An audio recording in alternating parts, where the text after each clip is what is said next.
아멘. 오늘 이 수요 저녁에는 채우시는 하나님, 이와 같은 제목으로 빌립보서 말씀을 나눠보겠습니다.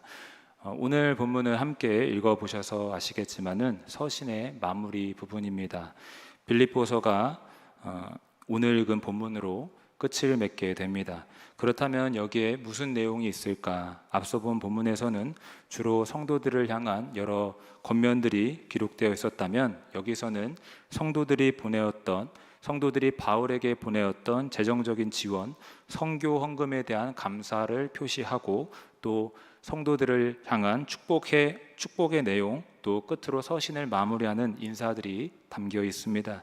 그렇기 때문에 뭔가 오늘 읽은 본문은 앞서 본 본문보다는 좀 평범해 보이지는 않은가, 이런 생각이 들 것입니다. 가령 예를 들면 너희 안에 예수님의 마음을 품으라, 또 다른 아무것도 염려하지 말고 기도와 간구로 너희 구할 것을 감사함으로 하나님께 아뢰라, 이 같은 특별해 보이는 권면은 없어 보이는 것 같고, 뭔가 평범해 보이는 본문이라 느껴질 수 있다라는 것입니다.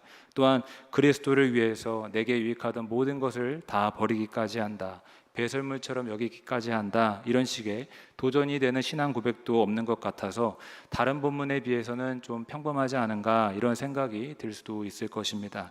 그저 바울이 재정을 대하는 태도라든지 감사 인사라든지 또 의례적으로 형식상하는 축복의 말이 담겨 있는 게 아닌가, 이런 생각이 들 수도 있다라는 것입니다. 하지만 실제로는 그렇지 않습니다. 오늘 우리가 읽은 본문을 통해서 우리 신앙의 중요한 비결이 무엇인지를 알 수 있으며, 또 무엇보다 하나님은 우리의 삶에 더하시고 채우시는 분이라는 것을 다시 한번 깨달을 수 있습니다. 이 같은 영적인 유익을 얻고자 함께 말씀을 읽어가며 말씀을 살펴보도록 하겠습니다. 함께 본문을 읽어봅니다. 10절의 말씀을 다시 읽어보겠습니다. 내가 주 안에서 크게 기뻐함은 너희가 나를 생각하던 것이 이제 다시 싹이 남이니 너희가 또한 이를 위하여 생각은 하였으나 기회가 없었느니라. 10절에 보면은 사도 바울은 주 안에서 크게 기뻐함은 이라 말하면서 어떤 큰 기쁨을 표현하고 있습니다. 그렇다면 어떤 기쁨인가? 그것은 빌립보 성도님들이 선교 헌금을 보내준 것에 대한 감사와 기쁨입니다. 그런데 여기 이렇게 기록하고 있습니다. 다시 싹이 남이니, 이 표현은 어떤 일이 중단되었다가 다시 시작되었다, 이런 의미인데, 이 표현은 빌립보 성도들이 선교 헌금을 보내었던 일이 잠시 중단되었다가 다시 시작된 것을 나타냅니다. 아마도 바울에게 선교 헌금을 보냈던 빌립보 교회는 오랜 시간 동안 후원을 하지 못하고 있었는데 바울에게 다시 헌금을 할 수 있게 된 것으로 보여집니다. 물론 너희가 또한 이를 위하여 생각은 하였으나 기회가 없었느니라, 이 말씀처럼 성도들이 그동안 일부러 헌금을 안 보냈던 것이 아니라 계속 관심을 갖고 생각은 갖고 있었지만 기회가 없었던 것으로 보입니다. 하지만 이제 드디어 에바브로디도라는 인물을 통해서 선교 헌금을 바울에게 보낼 수 있게 되었고, 바울은 이로 인해서 기뻐하고 있습니다. 그런데 여기서 잠깐 바울에 대해서 이 시간 오해하지 말아야 될 것이 있는데, 그건 바울이 단지 물질 때문에 궁핍한 상황에 돈이 들어왔기 때문에 그 돈 때문만으로 기뻐하는 건 아닙니다. 즉 돈이 언제 오나, 돈이 언제 들어오나 이러고 있다가 마침 돈이 오자 드디어 돈이 왔다, 헌금이 들어왔다 좋아하면서 성도님들 돈을 보내주셔서 제가 참 기쁩니다, 이러고 있는 건 아니라는 뜻입니다. 그렇기 때문에 바울은 11절에 이렇게 말합니다. 내가 궁핍함으로 말하는 것이 아니니라. 무슨 말씀인가? 궁핍했던 와중에 돈이 수중에 들어왔기 때문에 그 돈 때문에 이렇게 기뻐하는 게 아닙니다, 이렇게 말씀하고 있습니다. 그렇다면 바울은 무엇 때문에 이토록 기뻐하고 있을까요? 그것은 단지 돈 때문이 아니라 빌립보 성도들이 재정을 보태주어서 자신과 함께 주의 일에 협력하고 있기 때문입니다. 다시 말해서 선교헌금 자체로 그 물질 때문에 기쁜 게 아니라 성도님들이 하나님을 사랑하는 마음을 갖고 주의 종을 물질로 도우면서 주님의 일에 협력하고 있는 그 모습을 보면서 그 모습이 귀하고 아름답기 때문에 기쁘다라고 말하고 있습니다. 사실 성도님들도 바울 사도의 됨됨이나 그의 면모를 이미 아시겠지만, 그는 단지 물질에 급급하고 물질이 있고 없고에 따라 기분이 좌지우지되는 그런 사람이 아니었습니다. 그렇다면 그는 어떤 사람입니까? 그는 어떠한 형편이든지 어떤 상황에서도 만족하고 자족할 줄 아는 사람이었습니다. 그렇기 때문에 11절 하반전에 그는 이렇게 말했습니다. 어떠한 형편이든지 나는 자족하기를 배우노니, 어떠한 형편이든지 나는 만족할 줄 안다, 감사할 줄 아는 사람이다 라고 말씀합니다. 또한 12절에 나는 비천에 처할 줄도 알고 풍부에 처할 줄도 알아 모든 일 곧 배부름과 배고픔과 풍부와 궁핍에도 처할 줄 아는 일체의 비결을 배웠노라 라고 했는데, 이 말씀에서도 나 바울은 어떠한 형편이든지 살아가는 법을 안다 라고 말하면서 그는 어떤 순간에서도 불평원망하지 않고 자족하고 감사하는 사람임을 고백하고 있습니다.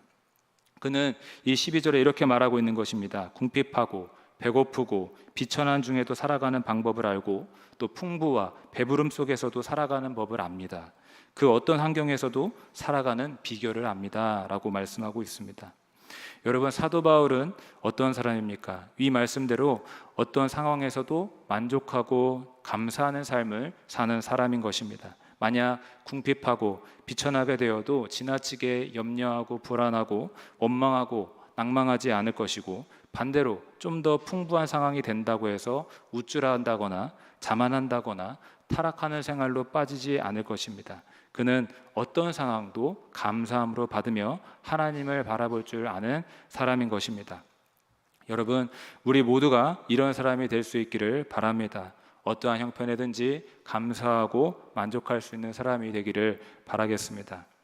그러면 여러분, 사도 바울은 갑자기 선교 헌금에 대해서 감사하면서 뜬금없이 갑자기 자신이 어떤 순간에도 자족할 줄 아는 사람이다, 이와 같이 왜 이야기하고 있을까요?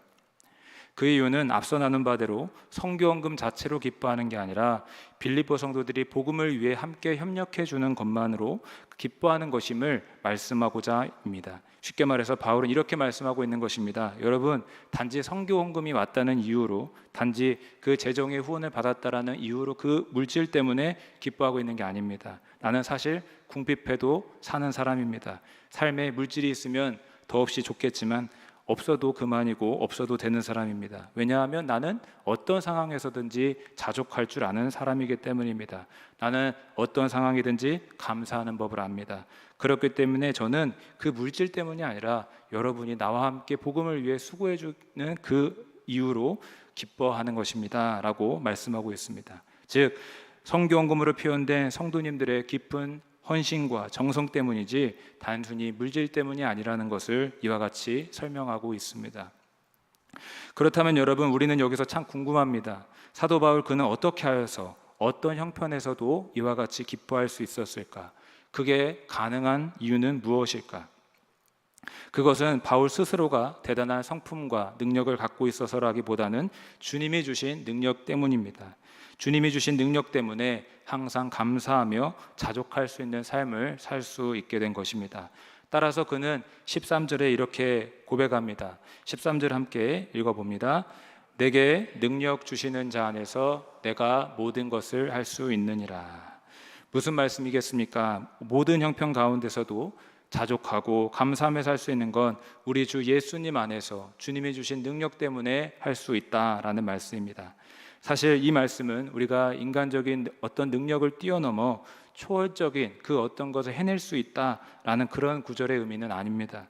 또는 모든 것을 할 수 있다 해서 내가 어떤 죄도 지어도 좋고 어떤 정욕에 빠져도 좋다라는 모든 걸 허용해 주는 그런 구절도 아닙니다. 물론 우리가 주의 능력이 임하면 각종 은사도 나타나고 능력도 기적도 충분히 나타날 수 있지만, 이 구절은 앞에 문맥과 이어볼 때 어떤 상황 속에서도 감사할 수 있는 비결, 어떤 순간에서도 자족하며 기쁘게 살 수 있는 것, 그것은 내게 능력 주시는 주님 때문에 할 수 있는 것입니다 라는 말씀으로 이해해야 되겠습니다. 즉, 어떤 형편에서도 감사하며 기뻐할 수 있는 비결은 나로부터 된 게 아닙니다. 누구 안에서? 바로 우리 주 예수 그리스도 안에서, 내게 능력 주시는 자 안에서 그렇게 될 수 있는 것입니다. 여러분, 바울이 모든 괴로움과 궁핍, 사방의 우겨싸움과 여러 위협 속에서도 자족하며 인내하며 그 와중에도 감사하며 기뻐할 수 있었던 건 바로 우리 주 예수님 때문인 줄로 믿습니다. 여러분, 능력의 근원이 바로 우리 주 예수 그리스도 안에 있음을 늘 기억하시기를 바라겠습니다. 주님이 우리와 함께 하심을 바라볼 때, 주님이 내 안에서 일하실 때, 주님이 내게 능력을 더하실 때 우리는 주님으로 인하여 감사하며 기뻐할 수 있습니다. 여러분, 우리 주 예수 그리스도가 우리의 능력의 근원이 되심을 다시 한번 기억하시기를 바라겠습니다. 일전에 담임 목사님께서도 말씀하셨듯이 항상 기뻐하라, 항상 감사하라, 그 사이에 쉬지 말고 기도하라, 이 말씀이 있는 까닭은 감사의 삶도 기도 속 주님이 주신 능력으로 그분의 은혜로 살아낼 수 있기 때문이라 말씀하셨던 걸 기억하는데, 우리가 주의 능력 안에서 내게 능력 주시는 주님으로 말미암아 어느 순간에서도 자족하고 감사할 수 있는 줄로 믿습니다. 여러분, 늘 주님의 능력을 구하시며 살아가시길 바랍니다. 그리할 때 어떤 과 상황과 역경도 감사함으로 이기게 될 줄로 믿습니다. 다음 14절의 말씀을 읽어보겠습니다. 그러나 너희가 내 괴로움에 함께 참여하였으니 잘하였도다.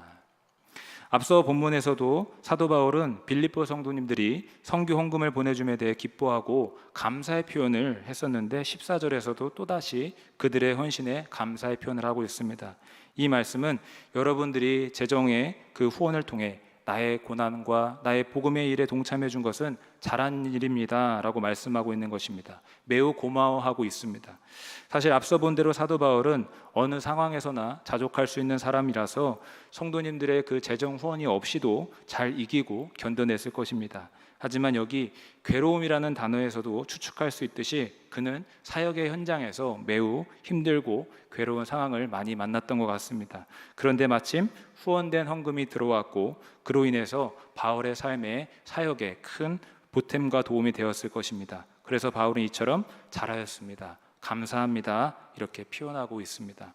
그러면서 15, 16절에 과거에도 빌립보 성도님들이 헌금을 보내주어서 사역에 도움을 주었던 것을 꺼내서 이야기하며 그들의 헌신에 감사하고 있습니다. 그렇다면 과거 언제 어느 때에 바울에게 도움을 주었던가? 15절에 내가 마게도냐를 떠날 때라고 했는데 이 말씀처럼 바울이 마게도냐의 첫성 그 빌립보를 떠날 때에도 성도님들은 바울을 재정적으로 도왔을 것입니다.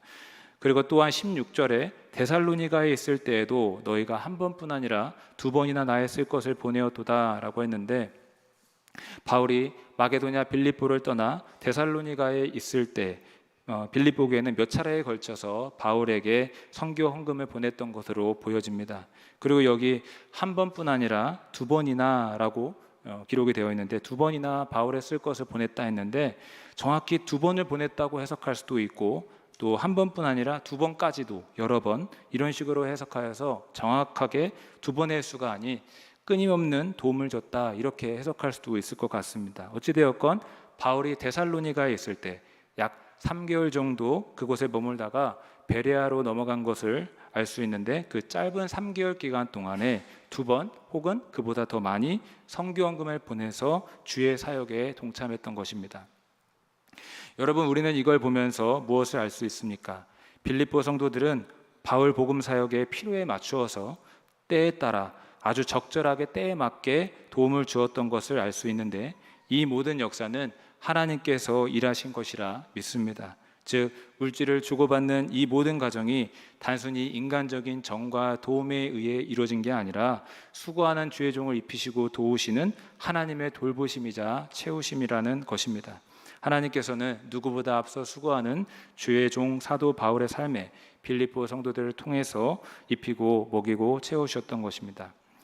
물론 바울은 이 모든 게 하나님께 비롯되었으니까 하나님께만 감사하고 성도들에게 무심했던 건 아닙니다. 계속 볼 수 있듯이 너희가 계속적으로 나를 도와주었으니 기쁘다, 감사하다, 잘하였다 칭찬하고 있습니다. 더더군다나 빌립보 성도들은 복음의 시초부터, 즉 빌립보 교회가 세워질 때부터 바울을 도왔다고 했는데, 즉 이 말은 그들의 신앙이 그다지 높은 수준에 이르지 않았을 때에도 꾸준히 바울을 도왔다는 것이고, 따라서 바울은 그들의 헌신에 참 감사함을 많이 느꼈을 것입니다.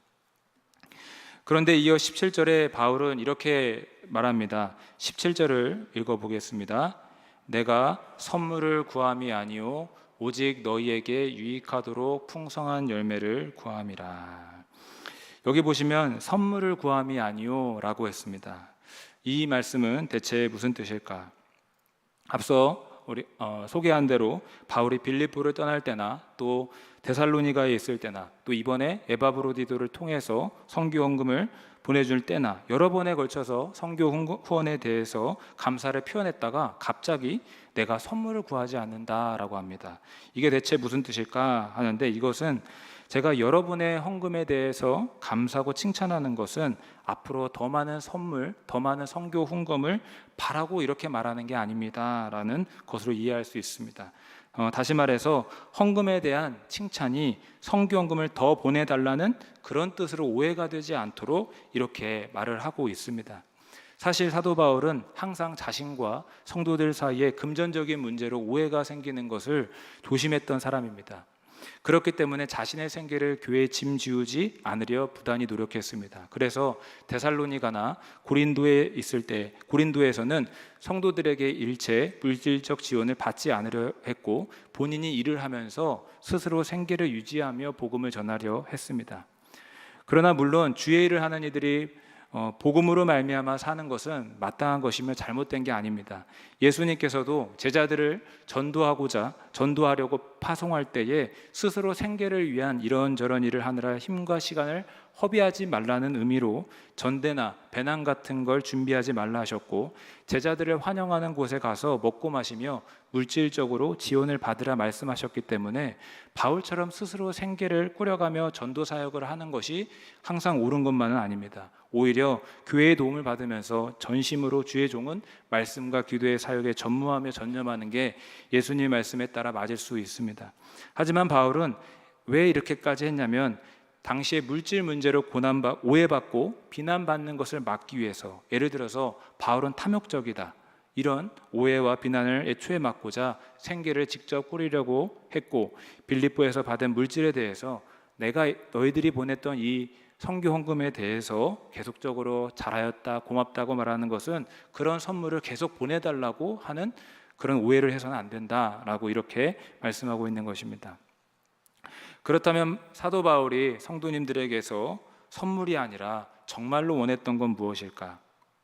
오직 너희에게 유익하도록 풍성한 열매를 구함이라, 이렇게 기록되었듯이 성도들의 유익과 영적인 그런 풍성한 열매를 원했습니다. 어떤 물질적인 선물이 아니라 그들이 복음 사역에 협력하는 것으로 인해서 하나님으로부터 얻게 될 영적인 열매들, 하늘의 상급과 영적인 유익을 구할 뿐이었습니다. 결코 탐욕적인 사람이 아니라 성도들의 유익과 영혼을 사랑하는 사람이었습니다. 그리고 이어 18절을 함께 또 읽어보겠습니다. 내게는 모든 것이 있고 또 풍부한지라 에바브로디도 편에 너희가 준 것을 받음으로 내가 풍족하니 이는 받으실 만한 향기로운 제물이요 하나님을 기쁘시게 한 것이라.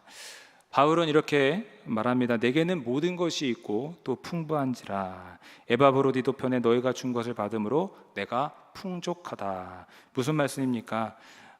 교인들이 자기에게 이미 충분히 도움을 주었음을 강조하고 있습니다. 이 구절은 마치 보내준 선교 헌금에 대해서 영수증을 써주는 것 같은 느낌으로 에바브로디도 편으로 보내준 선교 헌금 잘 받았습니다. 그래서 나는 풍족하게 있습니다. 이렇게 고마움을 표현하고 있습니다.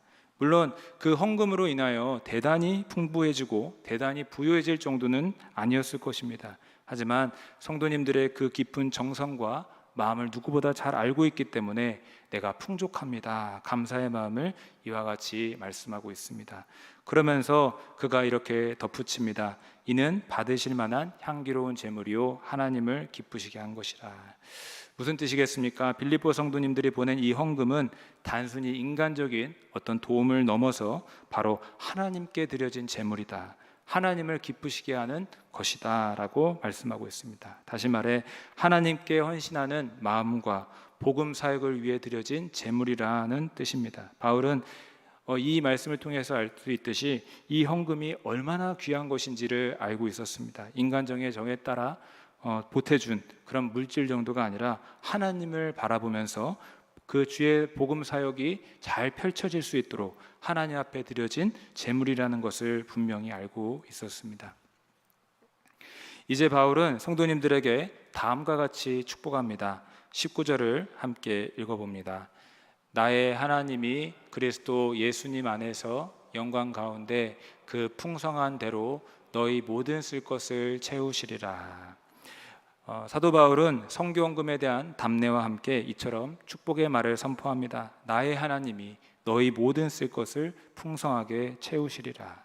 자신을 채워준 교인들에게 하나님께서 그들의 쓸 것 역시 풍성하게 채워주시리라 축복하고 있습니다. 참 귀하고 아름다운 모습이라 보여집니다. 복음 사역에 열심히 충성하는 주의 종을 돕는 성도님들의 마음과 또 성도들을 위해 축복하는 주의 종의 모습이 그려지는 너무나도 아름다운 귀한 장면입니다. 그리고 우리가 이 구절을 통해서 또 알 수 있는 바는 하나님은 풍성하게 채워주시는 분이라는 걸 알 수 있습니다.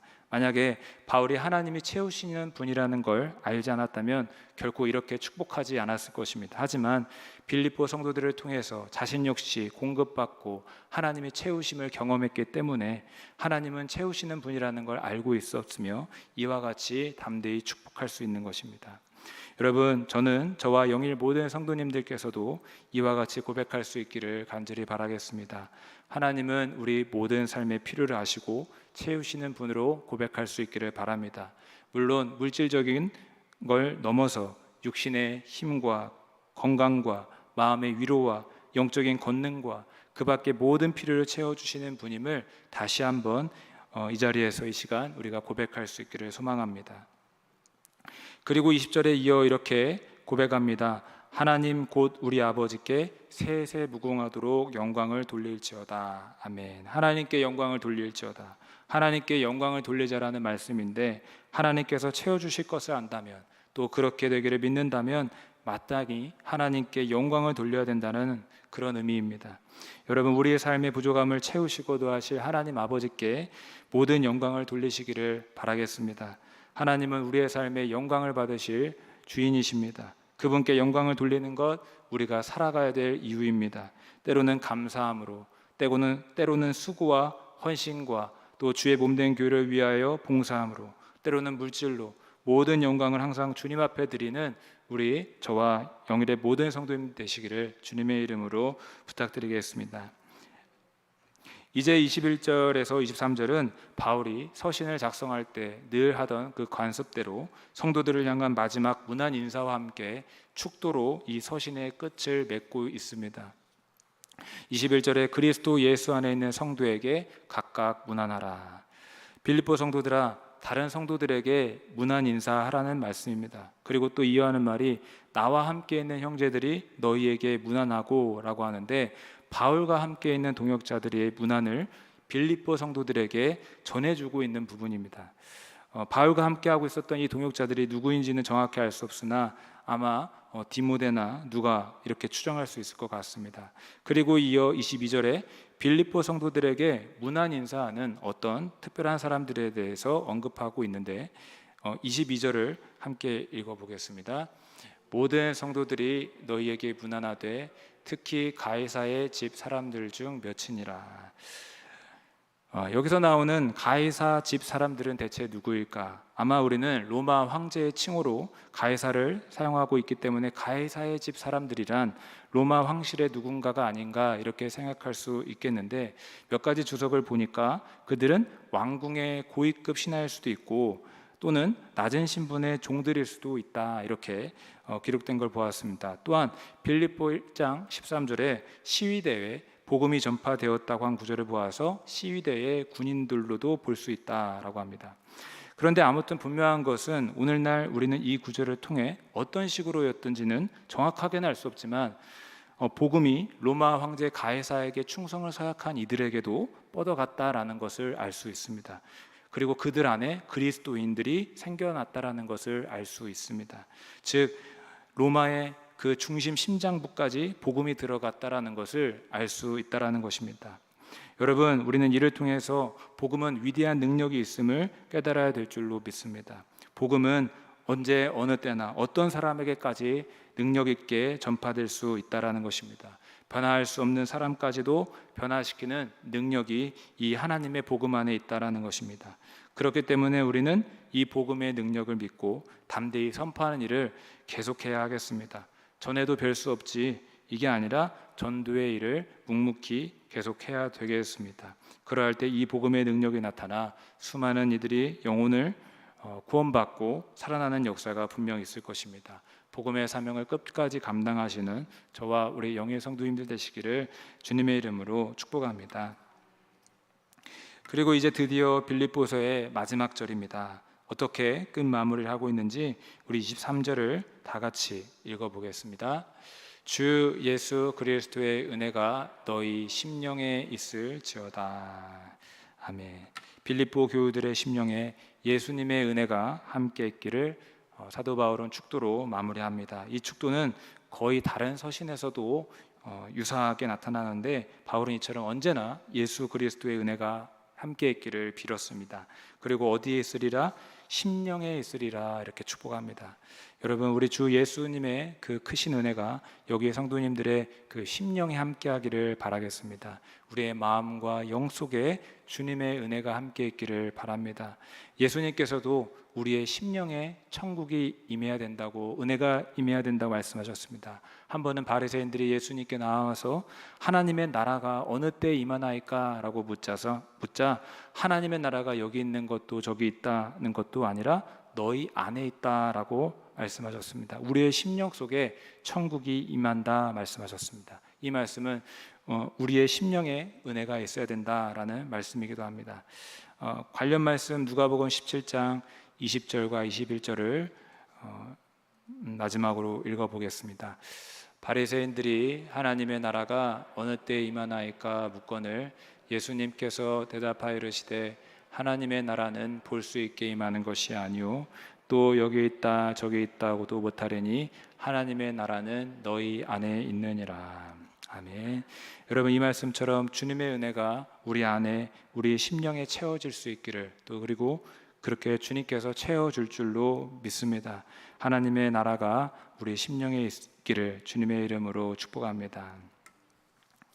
말씀을 정리합니다. 오늘 말씀을 통해 바라본 우리 하나님은 어떤 분이신가? 바로 채우시고 더하시는 분입니다. 사도 바울의 삶과 사역 중에 성도들을 통해 때마다 적절하게 채우셨고 더하여 주셨던 것입니다. 그러하기에 바울도 하나님이 풍성하게 성도들 가운데 채워주실 수 있기를 축복하고 있습니다. 단순히 물질뿐 아니라 심령의 은혜가 채워질 수 있기를 축복하고 있습니다. 저는 우리 하나님께서 저와 우리 모든 성도님들께 항상 채워주시는 이와 같은 은혜가 함께 있기를 진심으로 바라겠습니다. 채우시는 하나님의 역사를 경험함으로 우리가 주님 때문에 부족함이 없습니다. 주님만이 우리의 모든 것이 되십니다. 이와 같이 고백할 수 있기를 바랍니다. 그렇지만 또 하나 우리에게 중요한 것은 어떤 상황 가운데서도 감사할 수 있는 능력입니다. 사실 사도 바울도 언제나 주머니가 두둑했던 건 아닙니다. 고린도후서에도 그가 고생했던 일을 우리가 엿볼 수 있는데 그는 항상 풍부하고 넉넉했던 것만 아닙니다. 그와 같은 때 하지만 신실하게 하나님을 바라보았습니다. 내가 생각하는 수준에 맞게 채워주지 않는다 해서 하나님을 원망하고 탓하지 않았습니다. 구원의 은혜에 늘 감사하였고 주께 부름받은 것에 감사하고 주를 위해 주의 몸된 교회를 위해서 고난을 받고 수고할 수 있음도 감사하고 일상의 은혜를 감사하고 하나님과 사귀고 교통할 수 있는 은혜를 감사하고 성도들에게 존경받고 사랑받음에 감사하고 늘 감사할 것들을 헤아려 보며 이와 같이 살았던 것입니다. 여러분, 우리도 살아가다 보면 때로는 내 주머니와 내 곳간에 항상 넉넉하게 채워져 있는 걸 보지 못할 때도 있습니다. 그렇지만 그와 같은 때에도 결코 좌절하거나 낙망하지 아니하며 끝까지 신실하게 하나님을 바라볼 수 있기를 바랍니다. 하나님은 분명 우리에게 채워주셨고 또 채워주실 것입니다. 또 더해 주실 것입니다. 돌보아 주실 것입니다. 따라서 언제나 신실하게 하나님을 바라보면서 기뻐하고 또 자족하며 만족하며 살 수 있기를 바랍니다. 그렇게 살아가는 저와 영일 모든 성도님들 되시기를 주님의 이름으로 축복합니다. 기도하겠습니다.